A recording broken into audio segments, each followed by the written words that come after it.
Akhir-akhir ini dunia sedang digemparkan dengan isu penutupan Selat Hormuz. Sebetulnya seberapa penting sih Selat Hormuz ini sampai bisa menggemparkan satu dunia? Halo kawan FH semuanya, perkenalkan saya Sherlyn Belinda Wiharjo yang hari ini akan menjadi host podcast untuk membahas tentang legalitas penutupan Selat Hormuz menurut hukum laut internasional. Untuk membahas pertanyaan tadi, di sini sudah hadir langsung bersama saya Profesor Diana Puswitawati SHLLM PhD. Selamat pagi Ibu. Selamat pagi semuanya.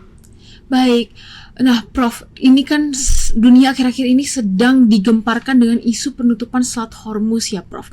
Sebetulnya mungkin sebelum kita membahas lebih jauh nih Prof terkait dengan Selat Hormuz dan kondisi geopolitik dan ekonomi yang ada di sana, mungkin saya ingin bertanya dulu nih Prof. Sebetulnya Selat Hormuz ini tuh seberapa vital sih Prof kedudukannya, dan dia tuh letaknya sebenarnya ada di mana ya Prof? Kok sampai bisa menjadi heboh isu satu dunia? Mungkin boleh dijelaskan Prof? Oke, baik. Terima kasih. Sebelumnya memang kita perlu, sebelum kita bicara Hormuz ini, kita perlu tahu di mana sih sebenarnya letak Hormuz ini. Betul. Hormuz itu apa? Gitu. Jelas selat ya. Hormuz itu selat Hormuz. Tapi di mana dia letaknya? Kenapa dia penting? Jadi selat Hormuz itu suatu selat yang menghubungkan Teluk Persia dan Teluk Oman serta Laut Arab atau Arabian Sea.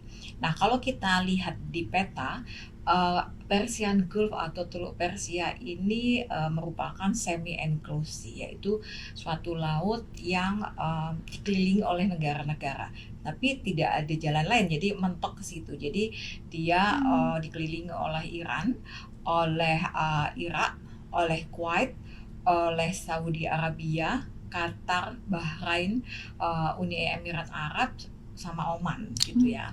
Nah, dia ini sangat penting karena memang jalur untuk perdagangan minyak secara internasional memang hanya satu-satunya jalan memang lewat lewat Selat Hormuz ini, sehingga dia vital, sangat penting bagi lalu lalang perdagangan minyak. Kalau itu ditutup, tentunya akan ada keterlambatan ya dalam pengiriman maupun dia ketika mau ngambil minyaknya itu. Kira-kira itu. Oke baik Bu, berarti memang karena Selat Hormuz ini letaknya dikelilingi banyak negara dan menjadi jalur vital perdagangan minyak dunia seperti Betul. itu ya Bu.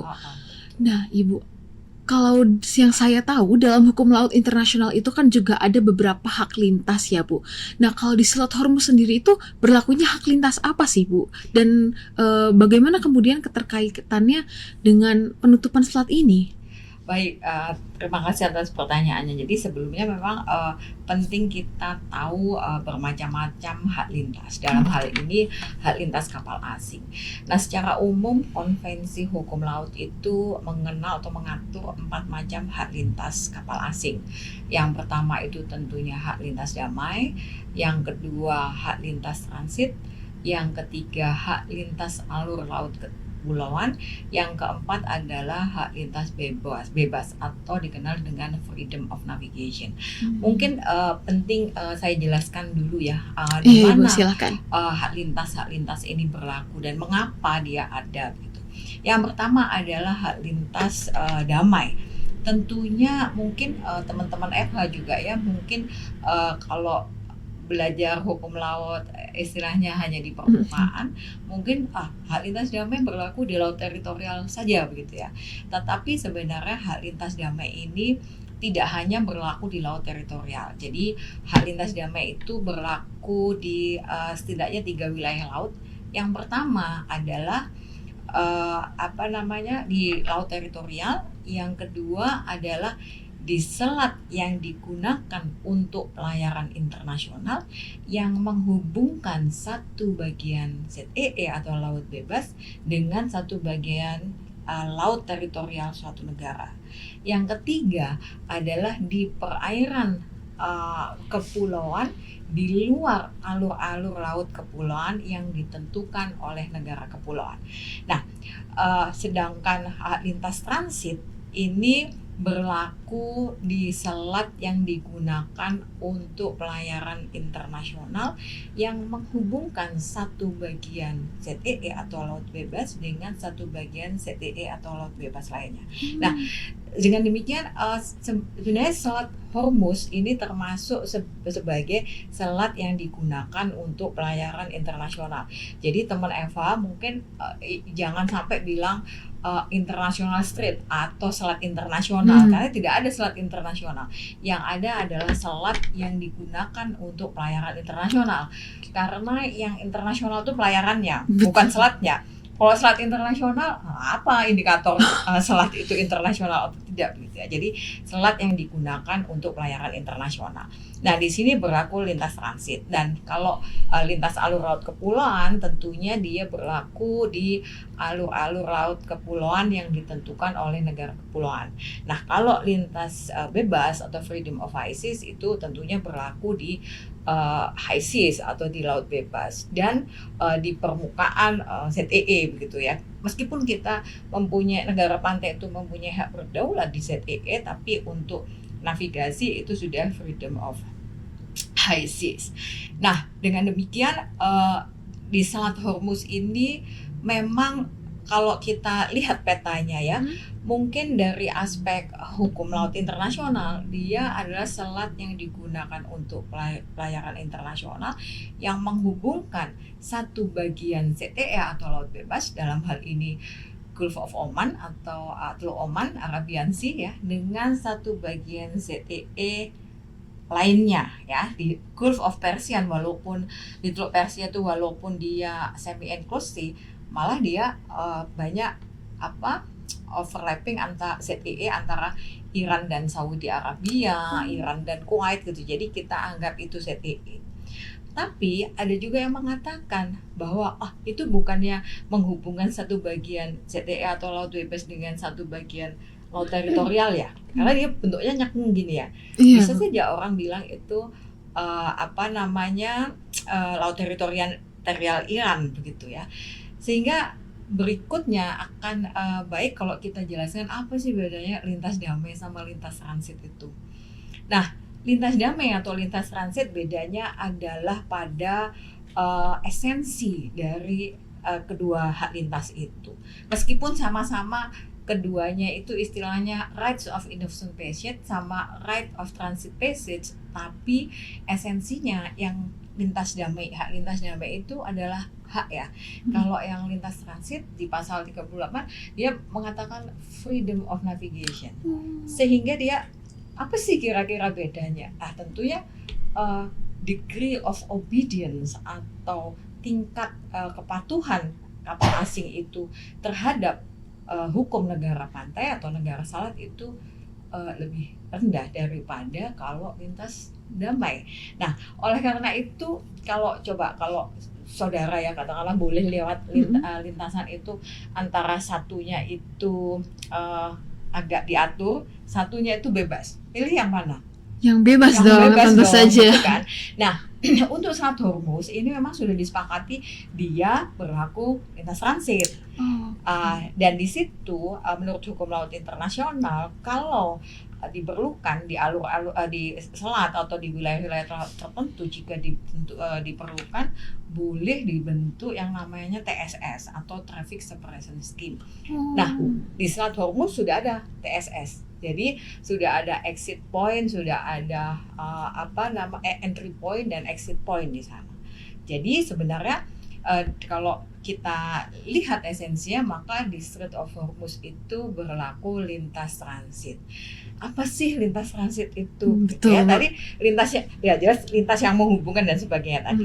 Tapi esensi adalah suatu freedom of navigation. Jadi kalau kita baca suatu freedom of navigation yang langsung terus-menerus dan secepat mungkin.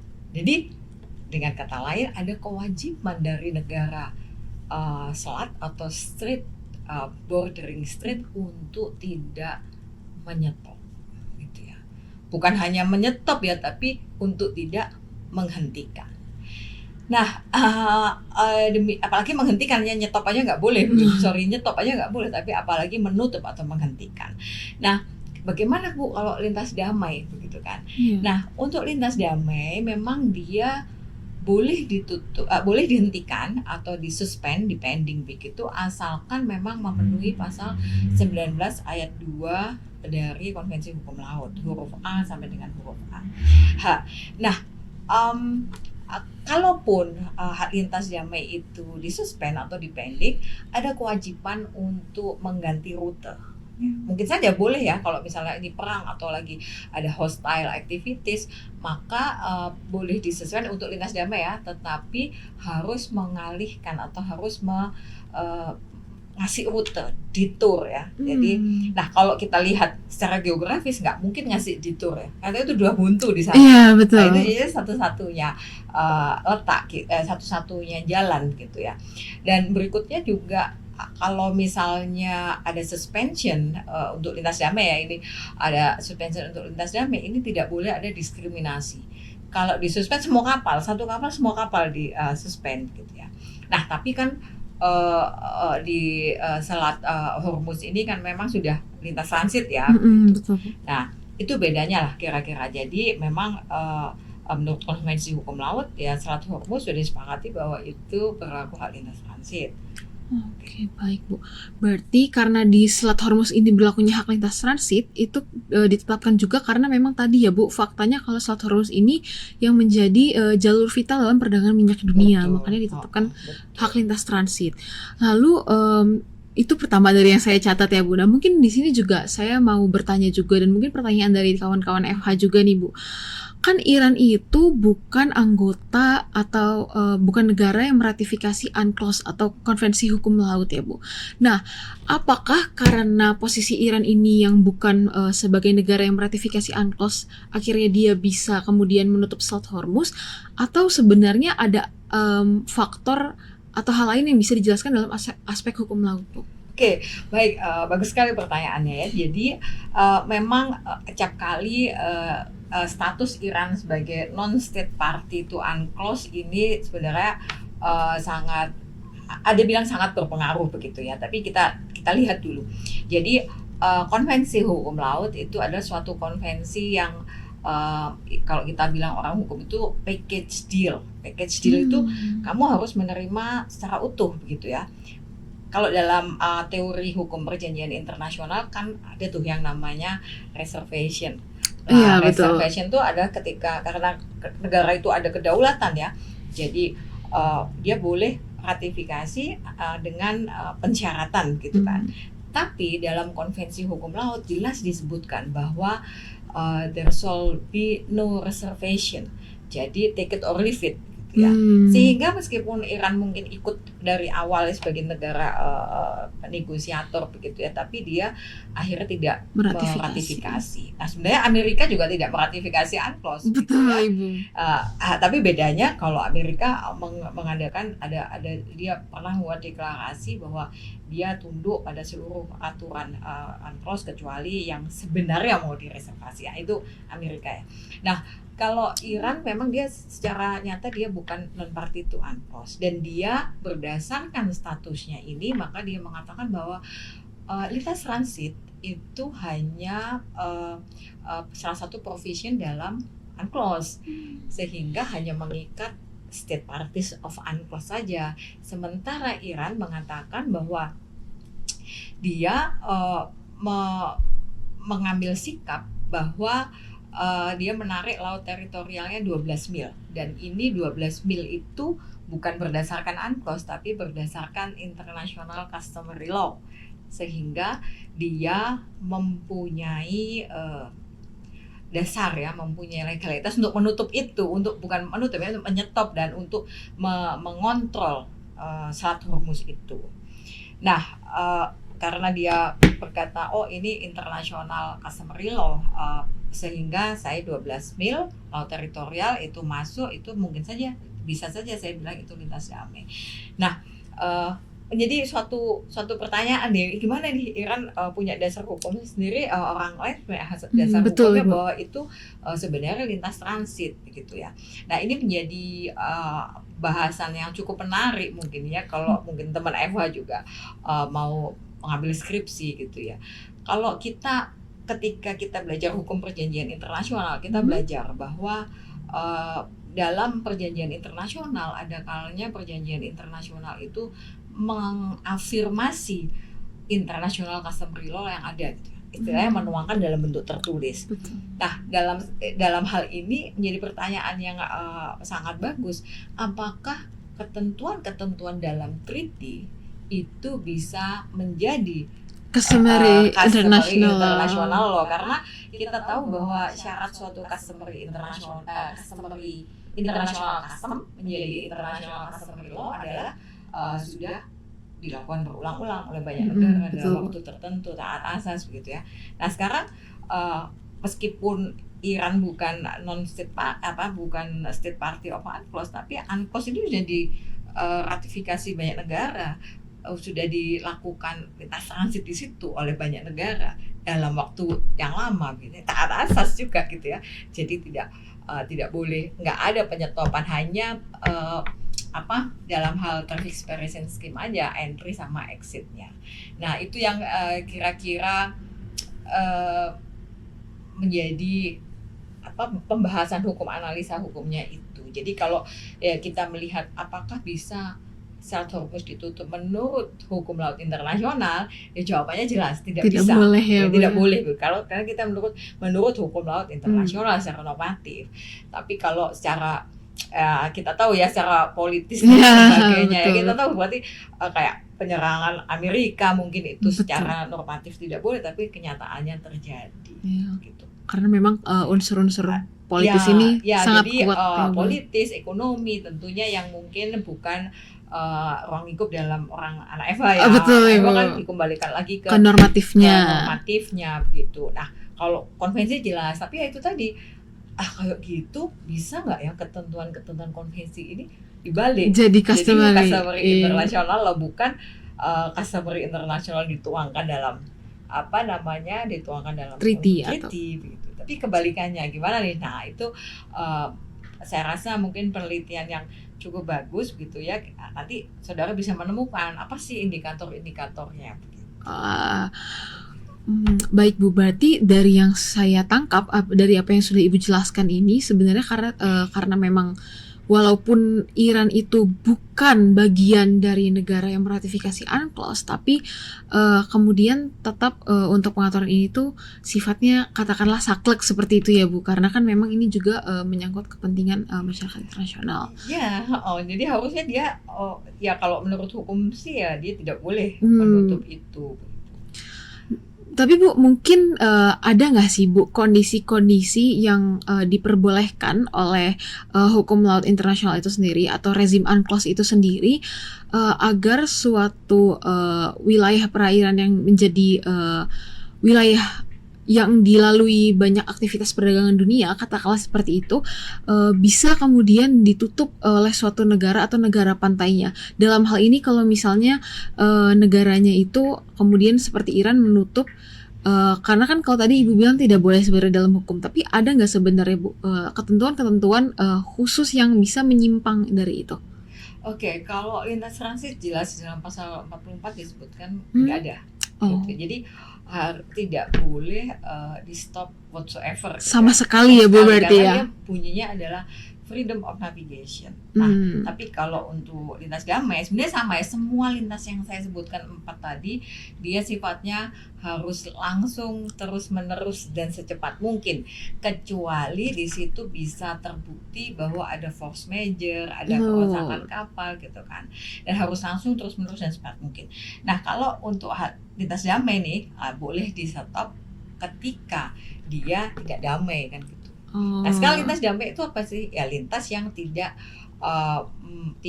membahayakan bagi keamanan, ketertiban dunia dan perdamaian dari coastal state ya kalau kita bicara innocent passage. Nah, lalu kayak apa sih yang tidak membahayakan tuh? Ada di pasal 19 ayat 2. Nggak boleh begini dan sebagainya. Kalau kapal itu melakukan tindakan-tindakan ini maka dia bisa stop. Tapi ya, dalam ketentuannya selanjutnya ada lagi bahwa boleh di stop, di suspend dengan catatan itu tadi ya harus ada rute Rute. yang lain Hmm. atau ya harus diberitahukan sebelumnya dan tidak mendiskriminasi. Jadi kalau memang yang di stop itu kapal berbendera negara X misalnya, ya negara A sampai dengan Y itu Harus sama semuanya, ditutup berarti tidak boleh gitu. bias ya Bu ya.